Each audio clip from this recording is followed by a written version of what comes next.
Hello and welcome back to a bit of a different video today, an alternate video we've got on the channel. It's my 2024-25 FPL Fantasy Football team for the start of the season. We're going to be taking a look at the team that I have selected. 15 players, you get the 100 million budget, and yeah, in the bid to try and win your leagues and win maybe even the whole competition. I have played for this is my fourth season now. In my last three seasons, top 800k finishes. I do love the FPL. It's great fun, and yeah, going for another season. I'll definitely be making sure to go and set up a mini league. It'll be the first link in the description, or one of the first links in the description. You will also see there alongside that the Discord. Make sure to go and join that, where I'm trying to build the community, and whilst these videos are going on you can come and discuss and talk about the FPL team, where we'll also set up a fantasy channel in there as well, where you can come and talk about your picks and all that. Make sure to go and join in there whilst we continue to grow and the community here. So going to be going through my players today.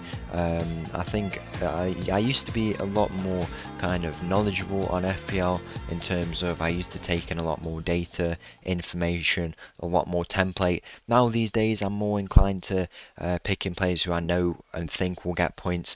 You know, I like to go with the differential, definitely. The last few seasons, I mean, Ben White last year, most points from a player, defender. You can see him here even. He's just on the right here if you can see him. 182 points he got, and it was a very, very good pick from me. I had him since the very start of the season. I never took him out once, and he got the most points, and it made sense to keep him for all that time. Clean sheets, attacking right back, and he was about 4.5 or 5 if I'm not mistaken.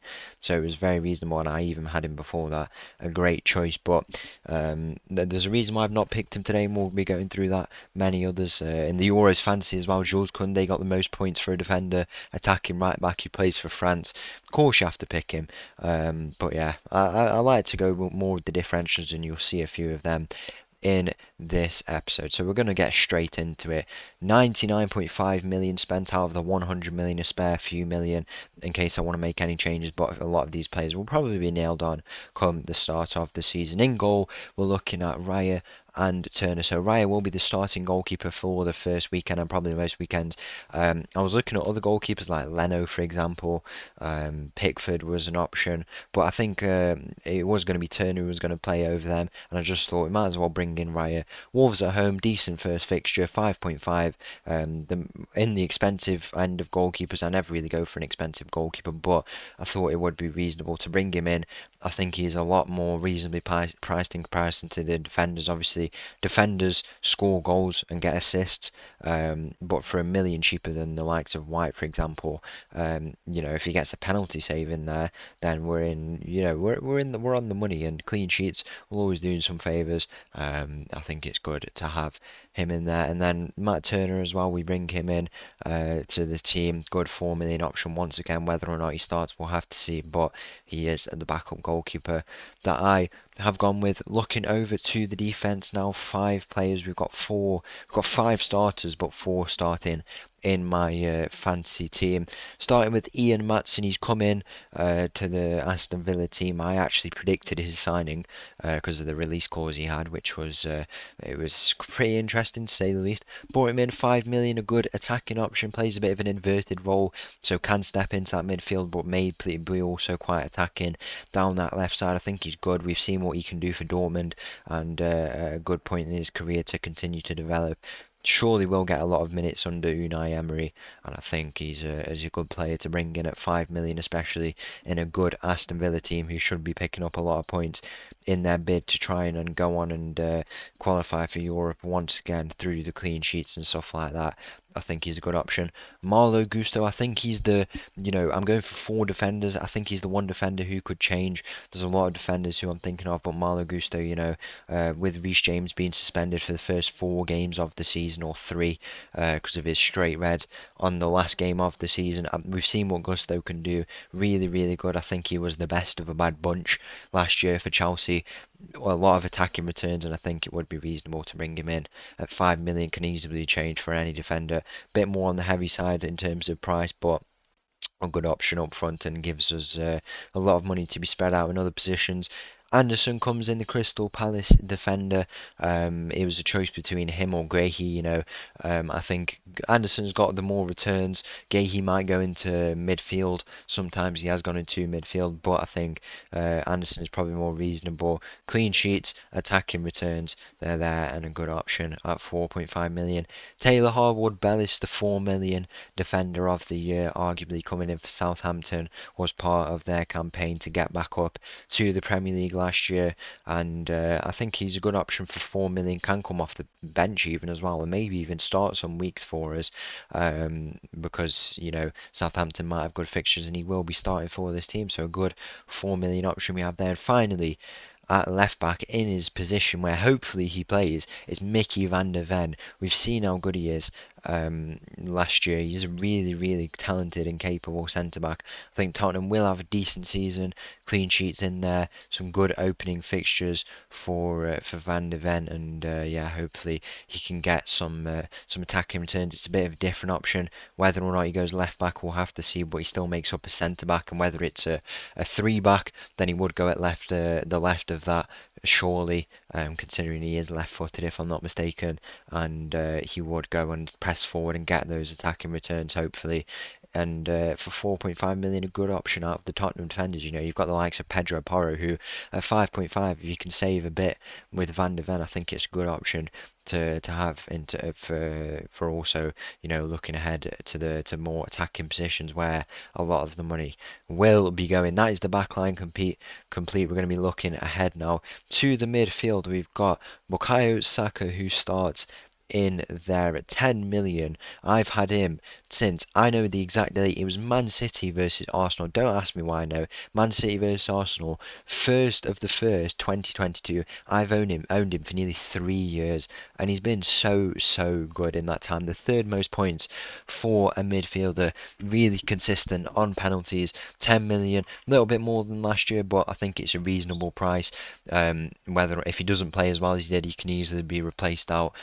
And I think it's a good option overall to have him in there. It would not make sense to not have him. Morgan Rogers, another budget option. There's quite a few budget options in here, but you'll probably see why. Morgan Rogers, good pre-season so far. Unai Emery, big fan of him. He's coming from Middlesbrough. Clearly a decent player who can get a few goals for himself off that left side. I think he is a really good player. He'll get lots of starting minutes, and with Matson on his side, I think he'll push forward, and for 5 million, a very, very good budget option. Next player across from him, Cole Palmer, needs no introduction really. 20 Premier League goals last year, many returns. I think he was very, very impressive, and it would be sensible to bring him back in, considering the effective ownership, the EO of how many players have managers have got him, and I think he will get the points. He's once again the best of a bad bunch, and it would be reasonable to bring him in, and hopefully he can get the attacking returns that he did of last year. Then the two budget midfielders we have. It feels like there's so many budget players, but I guess this is how it goes. You'll probably see why. We've got Winks and Sangare, two starting players. Don't expect much from them. You always have to have a few of those budget midfielders who get you those 2 points, and if they come in, at least you get a guaranteed two. Winks probably a bit more than Sangare, but it's just the two options who we have to bring in there. And then finally, looking forward to the attack, this is where how much money we've got: 17 and a half, and then 15. That's 32 and a half. So a third of our team goes on three players. It should be 20 million, but we've added a 13 odd million onto that. The three players we have: Ollie Watkins, Erling Haaland, and Alexander Isak. I mean, I think it's reasonable to bring all of them. First of all, Ollie Watkins, we know how good he was last year. The most returns, goals and assists last year. The most points for a player. I think, well, I owned him actually at the very start of the season, and he got no returns.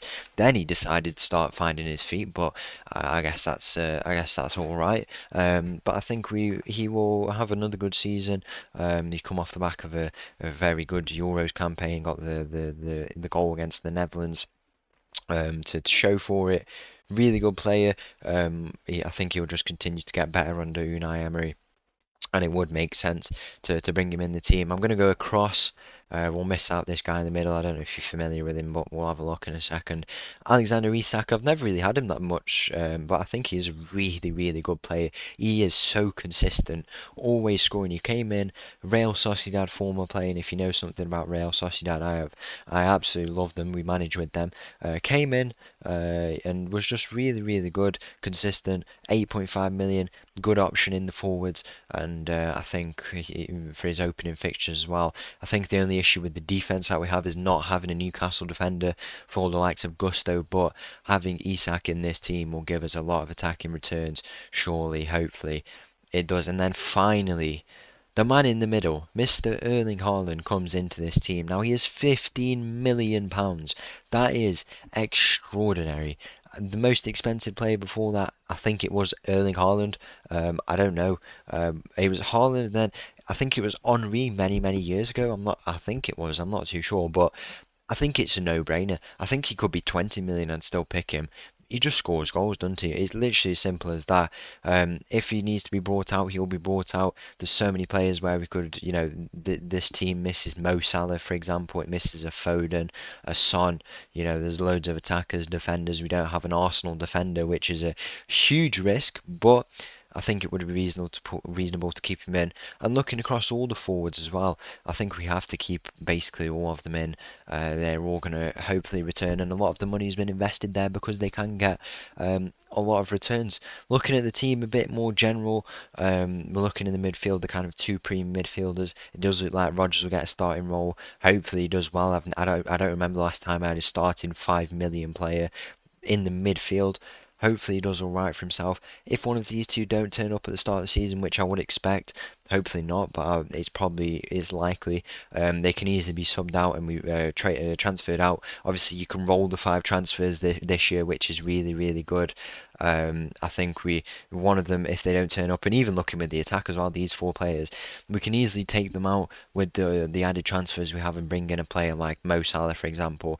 It's a big risk not having a Mo Salah. We've got no Liverpool players, and I said in my, it's not come out yet actually, so I'm not going to say that. But I think Liverpool will have a good season, and it's a risk not having any Liverpool players, but maybe we can transfer them out, and this is why it's only a draft. We'll see by the first week how we do, and hopefully it's a good first week because that can really determine how you do. I mean, at the start of this last campaign, I had Aaron Wan-Bissaka. He was another differential pick, a right back.